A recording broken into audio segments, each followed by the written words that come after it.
hanging out with Kip Katsarelis, lead producer on the SimCity reboot. Yep. And we are going to look at you guys have some footage, we're going to talk about it, kind of get a feel for what SimCity will be in this new era of the series. So I guess first of all, let's just hit the basics. It's a reboot. You guys have a new engine that sort of totally redoes everything you're used to in terms of how the city is represented. Mm-hmm. So if you want to just set that up a little bit. Yeah, so Maxis is back at SimCity, building the next SimCity simulation game where you're the god of your own city, you're the mayor of your own city. And some of the things about this new SimCity, it is a complete reboot. We've really redesigned all the features from top to bottom, really listening to our fans and what they want. We started with our simulation, which is core to any SimCity product and really powered by our Glassbox engine. This is where everything in the world you see, we sim. Next, it's a beautiful model-like world that's really constructible. We've been inspired by tilt-shift videos, and so you're looking at this world through a tilt-shift lens.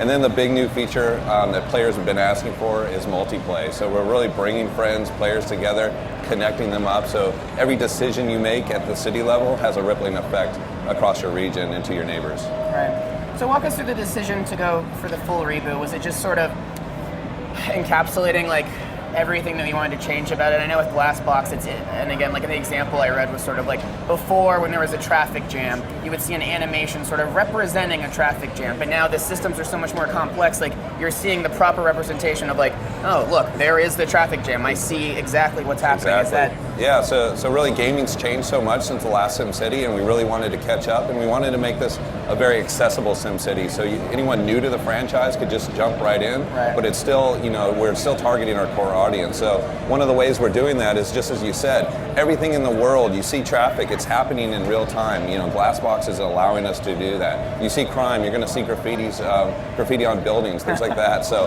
everything's right there in the world. And then if you want to really get deeper into those systems, we've been inspired by Google Maps, and just data's so cool. We have so much information. We're displaying that in cool infographic ways. So everything's real visual and just easy to understand. No more spreadsheets, no more ledgers. It's just hop in, play, and get quicker to the fun. Right. And I think that's something, there are those who love sort of diving into that, but in many ways, a new player gets in and it's easy maybe in some ways to get overwhelmed by some of the stuff in the past. So how do you make it easy for someone who's totally new to the series but gets the appeal of oh, well, of course I want to lord over this city? How do you get them into it, Yeah, Maxis has been showing players how to play with life for years, and so everybody lives in a city, and you could actually connect to this, who doesn't want to be the mayor of their own little city? Right. And once you start seeing the city play out in front of you, you see the Sims. We're actually putting a little more gameplay into it with, it's not just an open sandbox, we still have that sandbox play, but we're also layering missions into it as well. So you're really responding to the wants and needs. You can see right there were Sims protesting the wants and needs of your Sims. They need power, they need water, they need education, but they want to go on vacation. They want some of the finer things. So it's kind of up to you to what decisions you make and how you build your city. Right. And how much freedom do you have in terms of, let's say I want to not stop time necessarily, but let's say I really want to focus on cleaning up one part of the city, but I've got, obviously everything else. Is that sort of always a gameplay challenge of okay, well, you're always going to have to keep the big picture in mind, or do you have the ability to sort of, okay, I want to, microsystems within your... Yeah, there's actually quite a few layers. So there's that street view. You can see it right here. We've got crime, we've got fire that players are going to have to deal with. You could actually dispatch your firemen if you really want to get down there to the details and really put, if you want to put out that fire. Then there's kind of that city planner, bird's eye view, where you're looking at the bigger picture of things. Right. And you can pause your game at any time, and it is an asynchronous multiplayer, so it doesn't stop your friends' games. They don't have to be playing at the same time you are. Right. And then now we're actually taking city planning to a whole new level with the multiplayer. So now you're playing in a region with your friends. When you create that region, your city, you could set it to public or private. You could invite your friends in, or you could go ahead and just jump into anybody's region and play with other people. But you're really planning at that city level. So, yeah, let's touch on the multiplayer, I guess.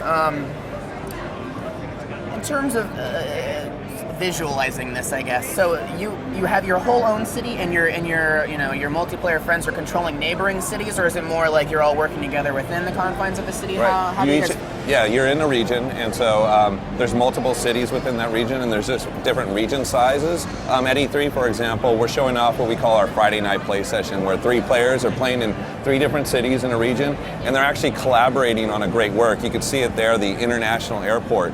And these great works are ways that cities could and players could work together on these big projects. That international airport, for example, brings in tourists because players could build very unique types of cities. We're showing off our tourism city centered around the sports stadium. I think we showed that off in a few of these clips here. And then we've got a very different city, which is a very gritty industrial blue-collar city focused on coal mining. And we're showing how those players are working together on those great works. Is it possible to have the negative elements of your city start to take their toll on your friends' cities? Is that So we're actually showing some of that off in our demo. So one of the industrial city is actually creating, they're rolling in the dough. They're making lots of money, but they're also creating a lot of pollution. So that pollution could actually spill out and affect your neighbors. It's also creating a lot of crime, and so criminals will actually spill out and go maybe rob your neighbor's banks. It's actually quite humorous. So like they live in my polluted, horrible site, and they go and slum. Exactly. That's amazing.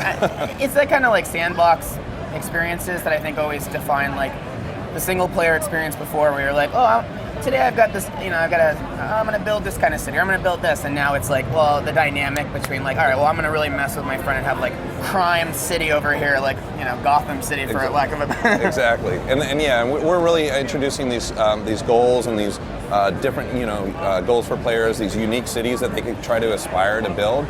But, it is still a game. It is still, there's that sandbox element. And with Glassbox, with the simulation, you can now poke and play with the simulation more than ever, and it pokes back at you.